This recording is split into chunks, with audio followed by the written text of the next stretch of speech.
Welcome back. You are watching the Vans World Cup of Surfing, round 3, heat number 3 in the water now. Wiggly Dantas, Sebastian Zietz, Jack Robinson, Connor Coffin. 30-minute heat, top 2 surfers will advance. Huge ramifications on the line. You know, we've seen some incredible photos of him. Now what can he do in a jersey? Yeah, Jack Robinson lives right there at Margaret River and surfs the box all the time. But again, there's variables. There's other people trying to accomplish the same thing.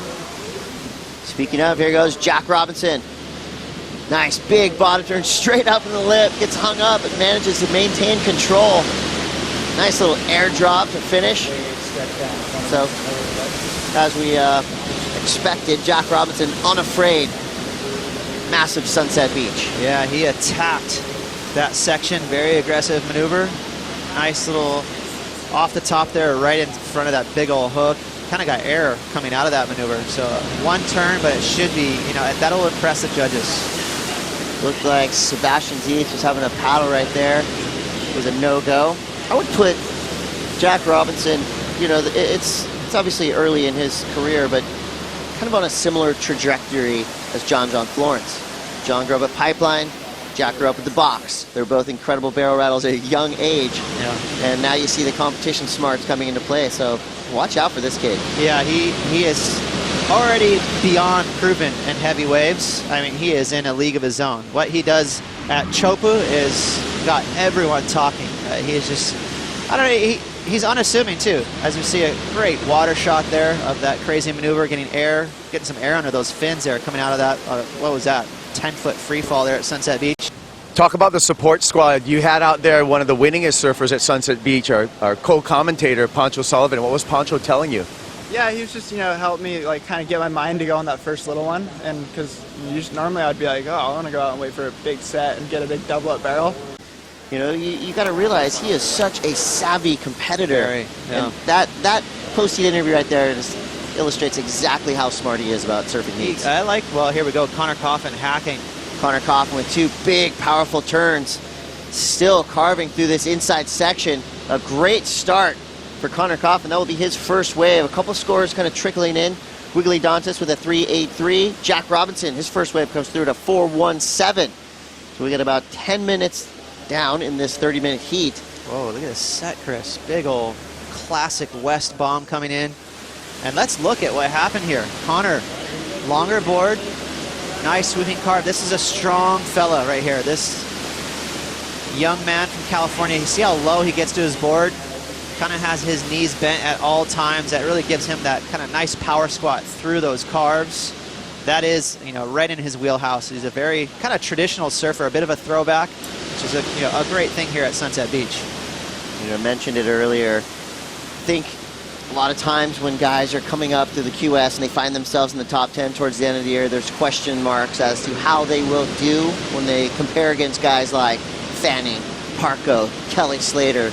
You know, to me, looking at Connor Coffin surfing, I think he will be able to mix it up immediately.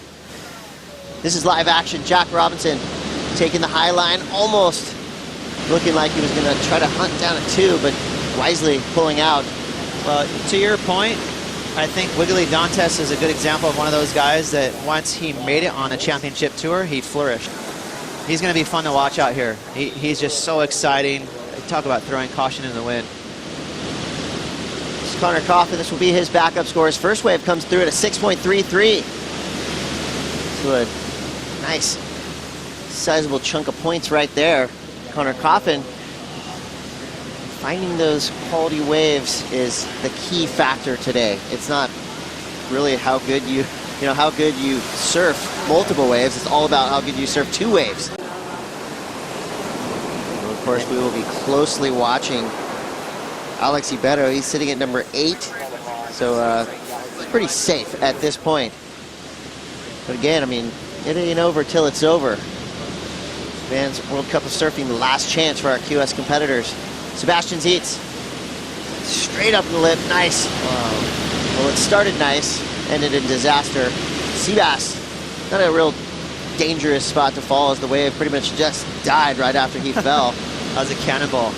But any wipeout here is a bad wipeout, really. I think that was a smart decision. getting away from his board, because if he tried to land that floater, it would have been a really tough landing. Would have been a really would have been tough on the old knees and ankles. Right here, watch as he gets on that and actually hits it just a little late. So that inside rail, he wanted to get that board up on top of the roof so that he could project nice and flat out into the flats and land the way he wanted to. But because that rail just got caught right there, just a little bit, I think that was smart for Seabiscuit there, just to pull the plug, do a big old cannonball. Just to add one more thing to make this wave so contentious, a lot of times these guys will be facing what looks like kind of a flat, almost mushy section. Sunset Beach has a way of tricking you into kind of going up to approach the lip, and then woo, lurch, pitches out. Wiggly Dantas still looking for his second wave, finds himself in 4th place, but thankfully for Wiggly, top priority, 4-man priority here today, Ross. And during the break, we saw a ride from Sebastian Zietz. There we go, Seabass, smaller wave, just trying to put that board right up on the roof there, and he does that. So a quick turn, but again, I think that's smart, chipping away, and this is live. Oh, pulling into a shack that just got completely filled up with whitewash. And again, Chris, this swell is on the rise, which I think is a good thing, especially with this direction. Kind of the bigger the better, especially with the swell. Everyone knows it's coming up throughout the day. It's supposed to be about triple overhead this afternoon. Here we go, the high line from Wiggly Dantas, speeding down the line, trying to get around this big section. Here we go into the bottom turn. Nice, powerful backside hook for Wiggly Dantas. Their big turn. So Wiggly Dantas, when you see that wind-up happening, it's like a home run batter just beginning their swing. You get excited as he goes into his bottom turn because you know something massive is going to follow. Well, there's different types of power surfers. There's guys that have low center of gravity and kind of a squattier stance, like a Connor Coffin, and then there's guys that have torque, like a Mick Fanning and a Wiggly Dantas, as we see live action here. Well, Connor Coffin now opening with one nice turn, almost finding the two, but opting to straighten out that wave. Looked like it almost had a line, but just kind of stayed like a high, tight almond and then closed around him. So no chance at a tube ride there for Connor Coffin. He hits the eject, gets back on his board and paddles back out. 12 minutes to go. Well, we got 10 minutes and 50 seconds to go. Surfers in the next heat are able to paddle out, get themselves set. Here goes Jack Robinson. It's been relatively quiet over the last 5 or so minutes. Now we see the big grab rail carve. Little airdrop finish. He goes up to the floater, comes down with it. Jack Robinson tempting fate with a high line floater, get some air underneath his board. But nice. Total control for a young surfer from Western Australia. So smooth, and two real wise decisions there on that wave and where he placed his maneuvers. See, you can see him looking down the line, trying to figure out, okay, where am I going to place my turn? He sees it, now he kind of does a cheeky little airdrop. Cool. And gets a rail grab carve right there. So making sure he can pivot off of that long surfboard. And now kind of a cautious floater, but he gets up on top. See how he was able to kind of ride the top of the falls, and then he was able to dictate where he wanted to land. And that's the trick to doing floaters at Sunset Beach. It's always going to be a sketchy proposition. So when you do it, you really want to be on your terms. So I love the fact that, watch this carve right here. Beautiful, strong maneuver. And as he floats the boat, you'll see him kind of get up high on top of the falls right there. And now he can kind of launch back out when he wants to. So you kind of look for a landing like, hey, when am I going to not going to totally pancake and eat it? And you can kind of drop the tail a little bit first and have a softer landing. You saw the release that he, timed just perfectly. And that allowed him to just get a quick little airdrop straight into that bottom turn. Here goes Wiggly Dantas on his backhand. Here goes the deep bottom turn straight up in the lip. Huge backside turn, answering back. Wiggly Dantas now trying to set himself up for this big inside section. Goes into the lip. Not many surfers can overpower that inside section at Sunset, but Wiggly Dantas showing fortitude. That's cool. With probably, I would say, the most demanding section of any spot in the world. Yeah. We've seen so many people just get blown off their boards on that inside closeout. Wiggly Dantas right there just hammering through. Well, we were talking about it before, where Sunset's one of those waves where it gives you too much projection, where you're just trying to like hang on for dear life, especially if you hit the lip. But he had his way with that. He totally smacked it. Well, here we go. This is a priority situation, and Connor Coffin does have priority. Starts with a two-stager, high line carve. onto a big foamy face. Have a nice secondary carve. He's got that 6.33. His low right now is a 2. And as we see, scores have dropped for Jack Robinson. The judges loving it. A 7.33, the highest single wave score of this heat. Back that up with a 4.17. Jack Robinson now projecting himself into the lead. There we go. I think, Jack is the epitome of just a tough wild card. Someone who's going to go out there. He doesn't have the seeding of a Connor Coffin. He's not anywhere near the top 100 on the ratings, but he's out there at Sunset Beach. He is a specialist to the tee, which is a credit to him, being he's not from Hawaii. A couple of nice maneuvers there from Connor, and then a great, again, torquey whip from Wiggly. And let's watch that closeout maneuver. Oh, here we go, live action. Oh, live action. Jack Robinson starting off the big carve again. Tempting fate, going up into the lip. Another huge power snap, can't quite hang on. The writing is on the wall. Jack Robinson is a force to reckon with here at Sunset Beach. So his job at hand now, Chris, just trying to get rid of that 4, and then he can really just kind of sit back and watch the action and have the guys fight it out for second place. But still just a little bit of a door open there because he has that 4. So again, big committed move on the outside. And again, we really wanted to see this closeout maneuver. This is something you'd see on a little wave, at Rockies, not at Sunset Beach, and he just tags it. Whoa.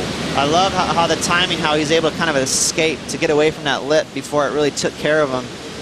So that is going to be a big score. The judges haven't dropped any numbers yet. Big old carve there, just getting hung up in the wind. Second maneuver there, 2 high line maneuvers in the wind at Sunset. That's going to be, definitely taken into consideration for the judges. And then that lip just caught Jack as he was trying to come out of that third maneuver. But that might even still be better than his 4. That's a great point, Chris. He kind of got set on railroad tracks there on that last maneuver. He couldn't come out of it. Well, now scores are dropping. Wiggly Dantas, his last wave on the strength of 2 brutal backside whips, gets a 6.77. That knocks Connor Coffin down to 3rd place, but Connor not needing much, 4.28.